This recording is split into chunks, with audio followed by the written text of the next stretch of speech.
देखना बहुत महत्वपूर्ण होगा कि अब चिराग पासवान का क्या रुख होता है। चिराग पासवान का क्या रुख होता है। चिराग पासवान अब तक चुप्पी साधे हुए हैं। उनके प्रवक्ताओं को भी ताकीद की गई है कि उनके प्रवक्ता भी कोई बयान मीडिया के सामने न दें। हालांकि इस बीच में 4 सिंबल चिराग पासवान ने भी दिए हैं। ब्रह्मपुर से भी उन्होंने अपने उम्मीदवार जो हुलास पांडे हैं उनको खड़ा कर दिया, उनको सिंबल भी दे दिया गया है। उनकी पार्टी के जो प्रदेश अध्यक्ष हैं गोविंदगंज सीट को लेकर भी पहले बहुत चर्चा हो रही थी, क्योंकि वो भारतीय जनता पार्टी की सिटिंग सीट है और वो सिटिंग सीट लेकर के अपने चूंकि प्रदेश अध्यक्ष जो राजू तिवारी हैं उनको वहाँ से चुनाव लड़ाना था, लिहाजा गोविंदगंज सीट भी दी गई है लोजपा को, जहाँ से उनके जो प्रदेश अध्यक्ष हैं राजू तिवारी वहाँ से चुनाव लड़ रहे हैं। लेकिन बरौली की चर्चा फिर से मैं इसलिए कर रहा हूं क्योंकि बरौली तारापुर के बदले ली गई है, लेकिन उम्मीदवार भी यहां अदला बदली की गई है, क्योंकि मनजीत सिंह को बरौली से उम्मीदवार बनाया गया है और मनजीत सिंह बैकुंठपुर से चुनाव लड़ते रहे हैं। बैकुंठपुर इस बार बीजेपी मिथिलेश तिवारी को, जो मिथिलेश तिवारी जो भारतीय जनता पार्टी के प्रदेश के उपाध्यक्ष हैं, और मिथिलेश तिवारी की भी चर्चा इसलिए क्योंकि मिथिलेश तिवारी को विधानसभा का भी टिकट मिला, मिथिलेश तिवारी को लोकसभा का भी टिकट मिला था। मिथिलेश तिवारी बक्सर से भारतीय जनता पार्टी के उम्मीदवार थे, तो चर्चा मनजीत सिंह की तरफ से ये भी हो रही थी कि वो सीट इस बार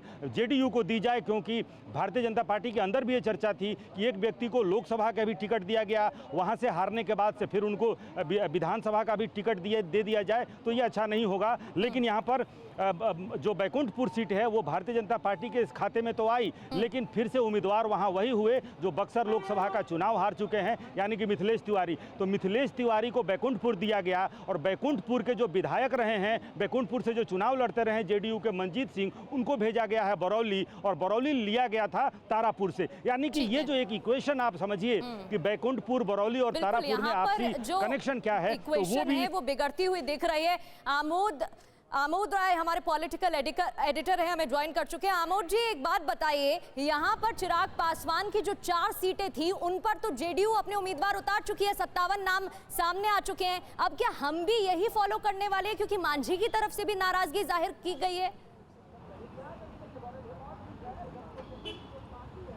देखिए प्रगति, इस बार पहली बार ऐसा हुआ है कि एनडीए ने उम्मीदवारों की घोषणा बाद में करनी शुरू की और सीटों की घोषणा पहले हो गई है, और इसके कारण से जो विवाद उपजा है उसको लेकर सीट स्वैपिंग की बात बाद में शुरू हुई। और अभी आप जैसा देख रही हैं और जैसा कि अब सामने आ चुका है कि जेडीयू ने उन 4 सीटों पे अपने उम्मीदवार दे दिए हैं जो एक तरह से चिराग पासवान को दिया गया था, और यही हालत उपेंद्र कुशवाहा के साथ भी हुई है। उपेंद्र कुशवाहा की 2 सीटों को, एक सीट जेडीयू के खाते में चली गई और एक सीट चिराग पासवान को दिया जा रहा है। तो ये कहीं ना कहीं एनडीए में एक सामंजस्य बैठाने की कोशिश जो अभी हो रही है, इसका अर्थ है कि वर्कआउट जो ज़मीन पर पहले होना चाहिए था वो उस ढंग से नहीं हुआ था, और इसी बाबत एनडीए में जो अभी रस्साकसी और आपसी एक द्वंद्व दिखाई दे रहा है। अभी मैं गृह मंत्री के आवास पर मौजूद हूँ और यहाँ पर गृह मंत्री के साथ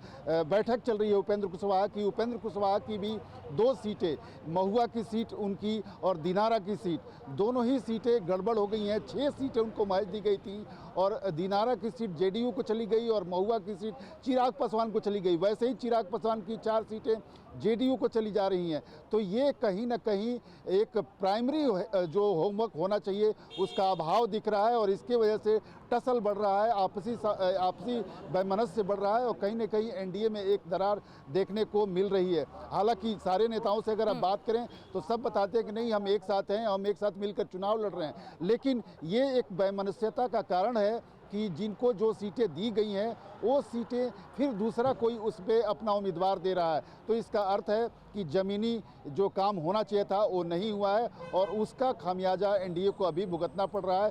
तब जब आज नॉमिनेशन होना चाहिए, लोग नॉमिनेशन में नेता शामिल होने चाहिए, अभी बैठकर सीटों की घोषणा और सीटों का डिसीजन किया जा रहा है और नेता उसमें ज़्यादा व्यस्त है। प्रगति।